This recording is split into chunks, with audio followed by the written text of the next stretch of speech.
Another example, I'm going to use climate change. As a geologist, I'm very passionate about this. You believe in it? Climate change is a fact. I've been talking about Just since checking. I've been talking about it since 1979. It's also a fact that humans are not causing it. Humans are not causing it, and the real scientists know cow this. farts. It's not the cows. I'll tell you. I mean, NASA knows this. NASA knows that over 90% of the CO2. There is an increase in CO2. Okay, it's just I made a statement, and I just want to justify this.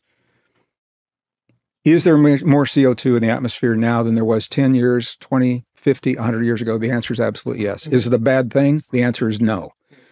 Is it the most we've ever had? We're right about 440 parts per million right now. In geologic history, we're looking Cretaceous over 1,000, or the Jurassic over 1,000 parts per million, Triassic 2,000 parts per million. The Earth was lush, the Earth was green, life was abundant during that time. And what we see in geologic history, and this is fascinating to me, there are times when CO2 levels are high and the temperatures are low, and times when just the opposite is happening. It's not necessarily a one-to-one correlation. Where's the CO2 coming from? NASA knows. I've got a bunch of videos on this. Over 90% of the CO2 is coming from the oceans, warming. Warm water holds less gas.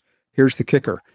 The oceans are warming from underneath, not from the top. If it was from the CO2 on the top, the warming of the air, it would be coming from the top. It's warming. The glaciers are melting from underneath. The CO2 is coming.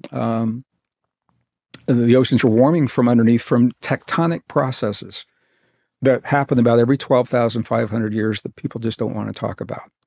It is a tectonic process that begins in the core, translates perturbations into the mantle, into the crust, the weak areas of the crust. You see more tectonic activity, more volcanic activity, was exactly what we're seeing.